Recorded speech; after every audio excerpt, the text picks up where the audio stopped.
Welcome back, guys. In today's video, Khamzat Chimaev accepts Kamaru Usman's call-out, PFL boss fires back at Dana White, Conor McGregor criticizes Francis Ngannou for exiting the UFC, and Aljamain Sterling goes off on Dana White in several tweets. Khamzat Chimaev accepts Kamaru Usman's call-out. Khamzat Boars Chimaev has verbally agreed to face off with Kamaru Usman at UFC 294 in Dubai. Usman hinted at a showdown with Khamzat Chimaev in a series of tweets, and during an interview with ESPN, the Chechen fighter took the call-out very seriously. In his recent upload to his YouTube channel, Chimaev advised Usman to take the fight since he is the money fight. Usman wants to fight, I make his last fight, and he wants money. He knows what is the money, you know. Everyone knows the money.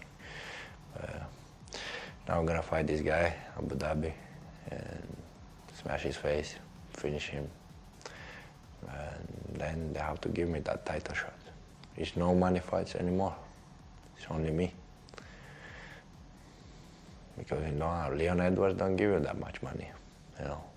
If you fight with me, so everyone knows it's a money fight. If scheduled, the bout would take place at UFC 294 in Abu Dhabi, which falls on October 21. The event is said to feature a highly anticipated world title bout, most likely between lightweight champion Islam Makhachev and the winner of Charles Oliveira and Beneil Dariush, or Poirier vs. Gaethje 2. Fed up with inactivity, Chimaev let his frustrations boil over. He also took a shot at the Dana White-led UFC management for some of their matchmaking choices in the past couple of months. Dana White had high praise for Chimaev since his debut. However, it seemed like his UFC 279 chaos put him out of favor with the UFC boss. A contender at both welterweight and middleweight, Chimaev had to sit idle and watch other stars compete for those titles multiple times.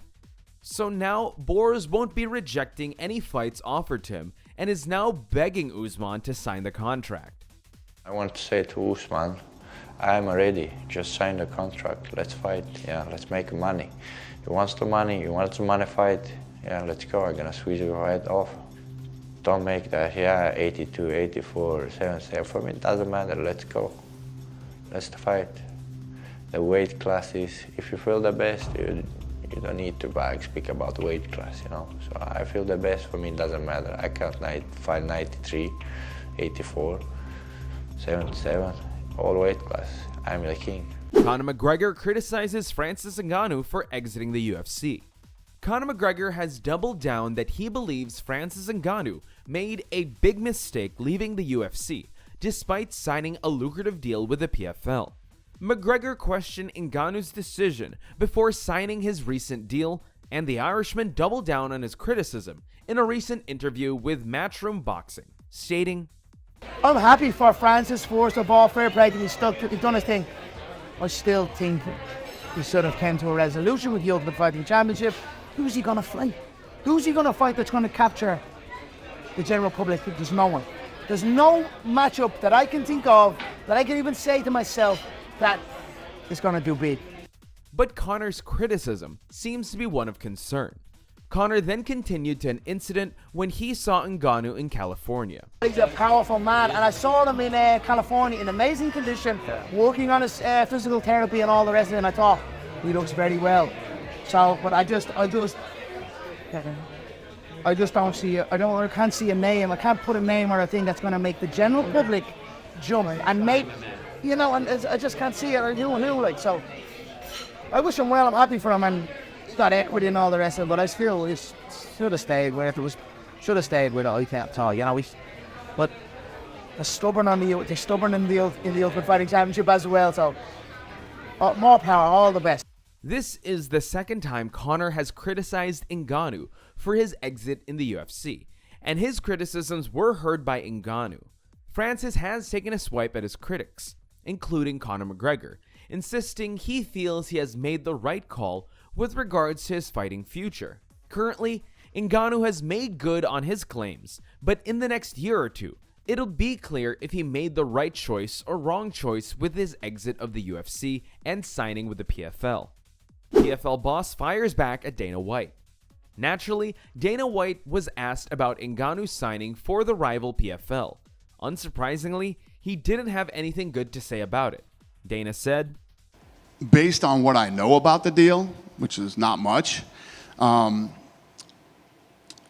it makes no sense to me. I mean, you're going to pay a guy not to fight for a year, and it's already been like 18 months. He's fought 3 times in the last 3 years." It didn't take long for Ngannou to fire back at White's comments with 3 specific rebuttals. The first being to correct his old boss, who claimed to have released him, which isn't the case. The Cameroonian knockout artist then addressed the fact that his final fight came at a time when he was nursing a knee injury that kept him sidelined ever since. Finally, Ngannou pointed out that his inactivity was because White stopped offering him fights in an attempt to force him into a new long-term deal. But Ngannou isn't the only person to reply to Dana White. PFL founder Don Davis has also countered the UFC boss with a tweet. "Netflix is not even on our radar screen in terms of competition. Blockbuster CEO 2008. What PFL is doing makes no sense to me. UFC President 2023. With PFL only just 5 years old, it is one of the fastest growing MMA promotions, and with their blockbuster signings of Francis Ngannou, Jake Paul, and Cedric Doumbé, this could be a strong rival to the UFC in the coming years." Aljamain Sterling goes off on Dana White in several tweets. Dana White and Aljamain Sterling just can't get on the same page.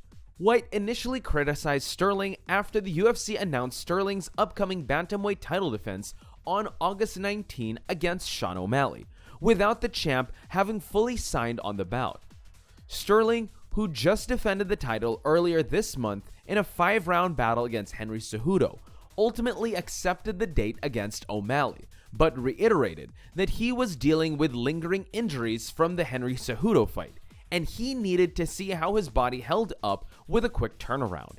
But regardless of Aljo's woes and injuries, White is not concerned and said that Aljo's one of those guys who just can't get out of his own way. You know, those comments drew a sharp rebuke from Sterling, who openly wondered on his podcast why he couldn't get White's respect. He went off sending several warnings to the UFC president. But not when you're gonna keep doing this stuff and then making me look like I'm a bitch, or like, nah, bro, you're not gonna keep doing that, dog. Like, fuck out of here.